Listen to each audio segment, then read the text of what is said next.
Assalamualaikum warahmatullahi wabarakatuh. Wilujeng enjing sadayana kumaha damang. Alhamdulillah teman-teman. Mugia urang sadaya aya dina kawilujengan tur kasehatan. Tepang deui sareng Buleni dina pangajaran basa Sunda. Dinten ieu urang masih diajar ngeunaan ngirit energi. Nyaeta ngahemat energi. Nah, dinten ieu urang diajar wawanohan jeung tanda baca koma. Kita belajar mengenal tanda baca koma, penggunaannya bagaimana sih? Nah, tanda baca koma dipakai pikeun. Sebelumnya teman-teman dilihat halaman 26 ya.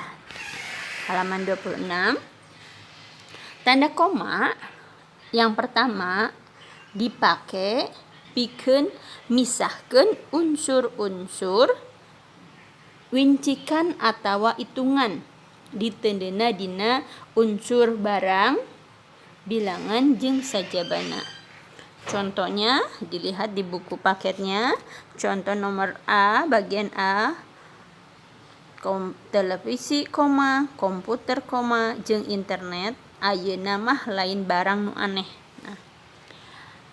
Jadi tanda baca koma dipakai untuk memisahkan unsur-unsur dalam rincian atau hitungan.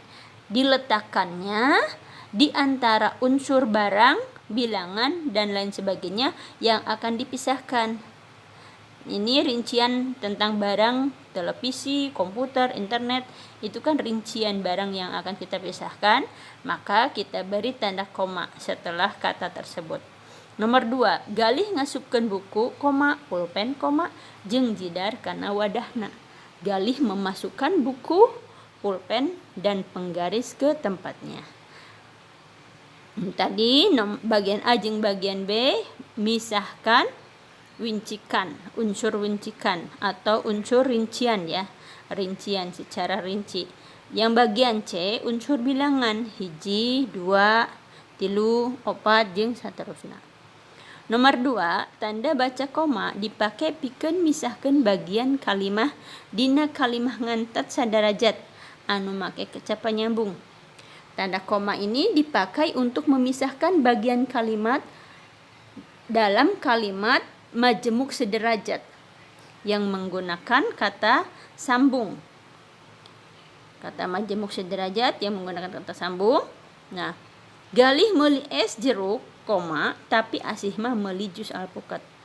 Kata tapi ini termasuk kata penyambung, kecap penyambung atau kata penghubung ya.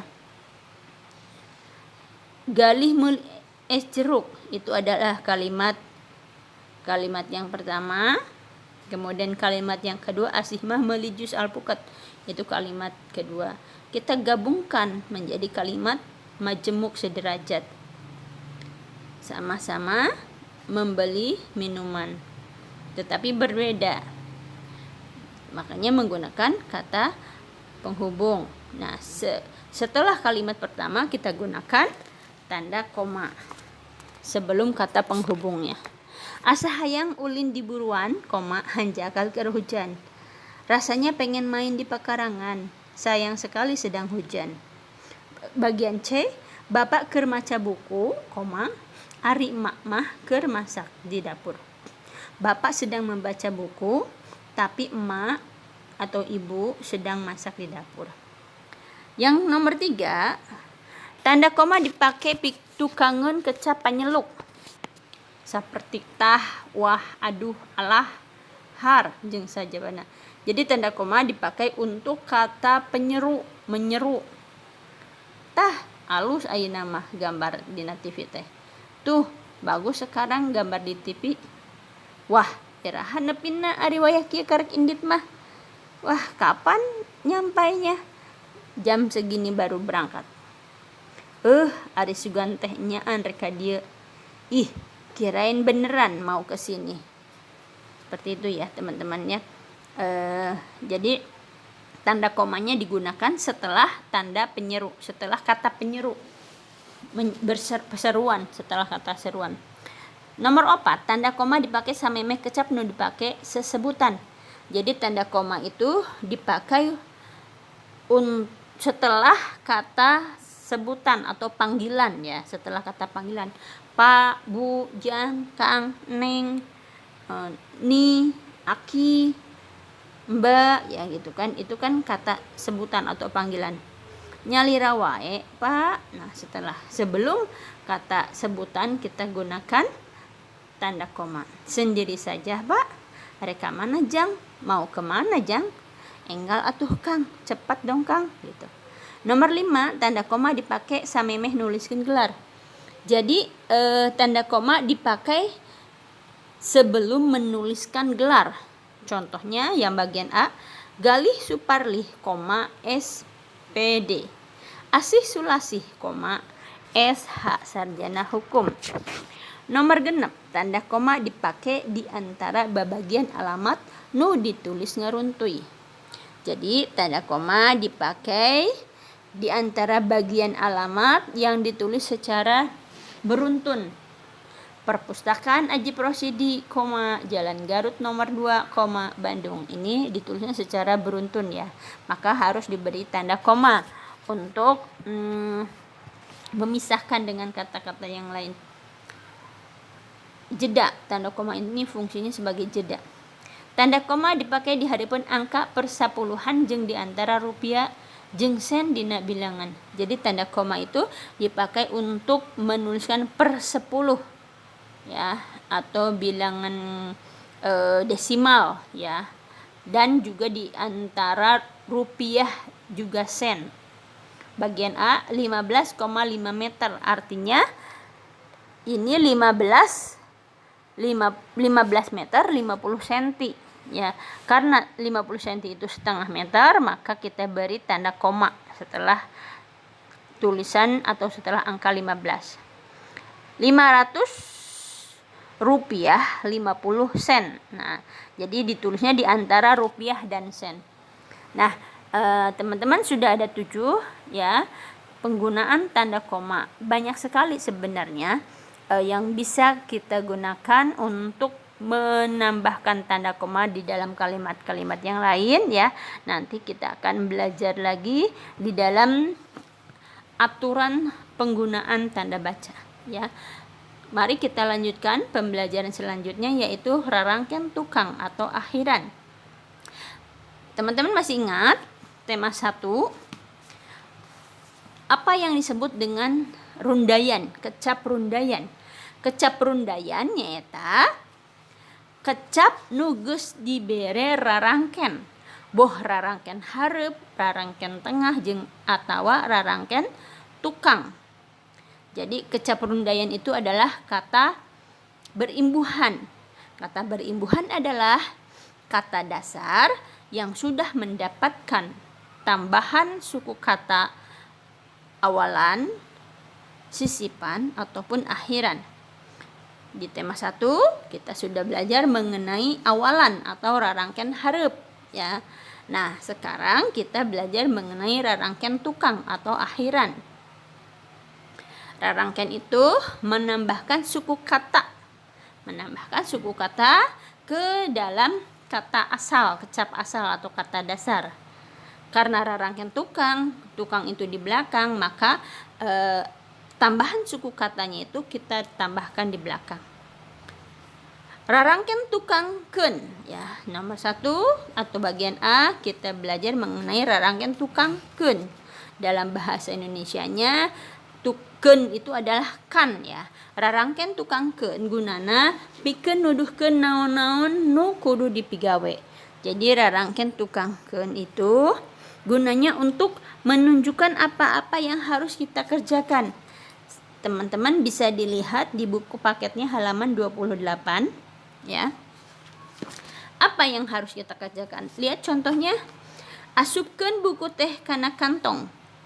Cik sebutkeun rupa-rupa sumber energi. Beakeun atuh ari dahar teh. Nah, kata yang dicetak tebal dan miring ini termasuk ke dalam kecap rundayan. Kenapa disebut kecap rundayan?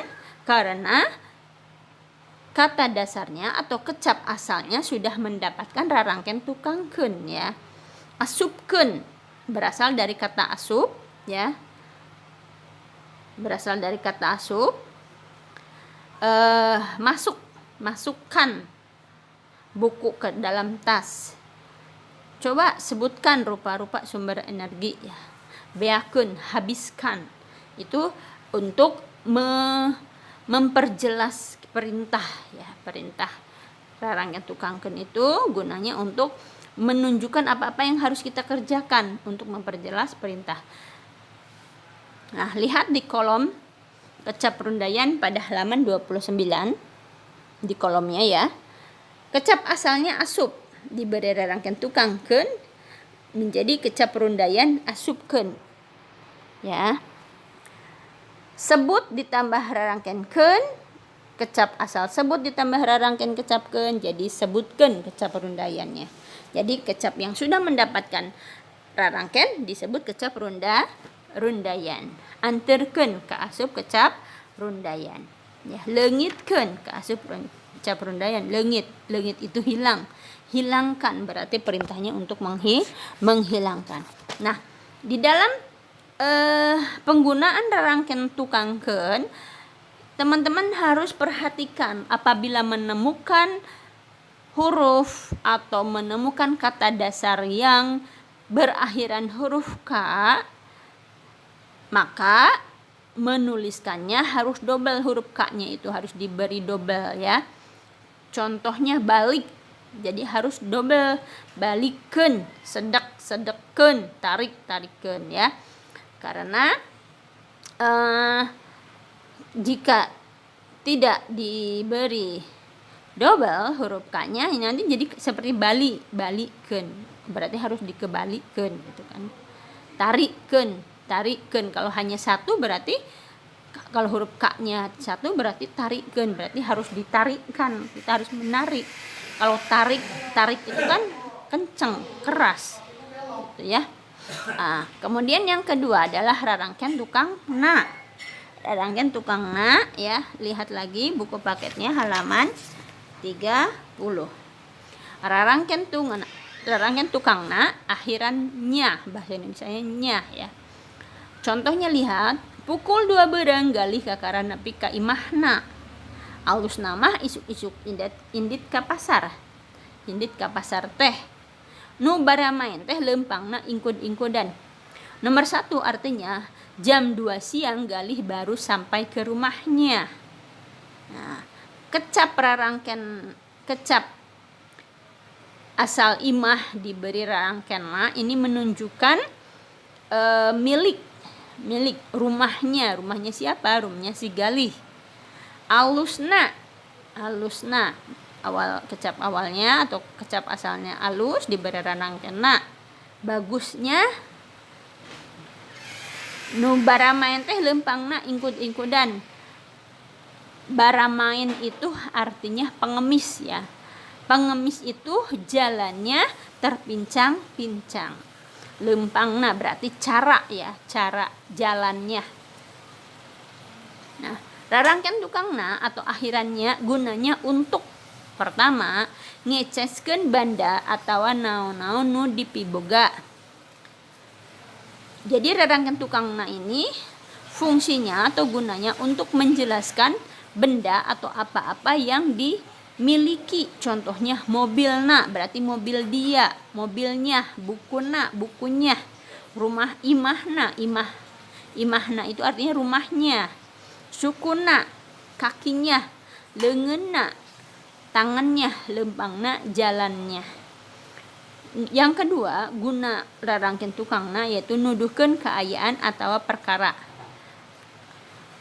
Jadi fungsi yang kedua adalah menunjukkan keadaan atau perkara. Kecap lempangna dina kalimah 3 nuduhkeun kaayaan nu keur lempang. Jadi kata lempangna, kata jalannya ini di dalam kalimat yang nomor 3, yang ini nih. Nah, yang nomor 3 ini menunjukkan cara berjalannya ya. Keadaan yang sedang berjalan. Contoh lainnya diukna berarti duduknya. Regigna itu gayanya ya. Gayanya, gaya bicaranya, gaya jalannya, atau gaya mengungkapkan sesuatu, gaya duduknya, gaya tersenyumnya berbeda-beda, itu regigna. Serina itu senyumnya ya. Kemudian rarangken tukangna. Lihat beberapa contoh lainnya. Buukna ya, buukna, teman-teman masih lihat buku paketnya halaman 30. Buukna, kecap asal buuk diberi rarangken na, kecap rundayannya menjadi buukna. Pinter diberi rarangken na, kecap rundayannya menjadi pinterna. Buukna ini artinya rambutnya, rambut milik dia. Pinterna itu artinya sifat pinter dari seseorang. Maksudna, nah kecap asal maksud diberi rarangken tukangna, kecap rundayannya menjadi maksudna. Nuduhkeun hiji maksud, artinya maksudna itu menunjukkan satu maksud. Hujan diberi rarangken na tukangna, kecap rundayannya menjadi hujanna ya. Hujanna berarti hujannya, menunjukkan keadaan. Kade kaliru, kecap nu tungtung aksara n tuluy make rarangken na, nuliskeun aksara n na kudu double seperti tadi ya. Rarangken tukangkeun apabila kata dasarnya memiliki huruf akhir konsonan K, maka huruf K-nya menjadi double. Nah, rarangken tukangna juga sama seperti ini. Apabila kecap asalna atau kata dasarnya memiliki akhiran huruf konsonan N, maka huruf N-nya harus double. Contohnya seperti ini. Wangun. Wangun itu bentuk ya. Wangunna, kecap rundayannya wangunna, bentuknya. Jadi harus double N-nya. Anjeun, kamu. Anjeuna, dia. Berarti anjeun itu kamu. Anjeun itu kamu. Kalau anjeuna berarti dia ya. Beda artinya ya. Anjeun adalah kamu, kalau anjeuna itu adalah dia. Tahun, kecap rundayannya menjadi tahunna atau tahunnya. Nah, teman-teman, demikian penjelasan dari Bu Leni mengenai penggunaan tanda baca koma dan rarangken tukangkeun juga rarangken tukangna. Apabila ada yang kurang dipahami, teman-teman boleh bertanya. Silahkan ya. Terima kasih atas perhatiannya. Assalamualaikum warahmatullahi wabarakatuh.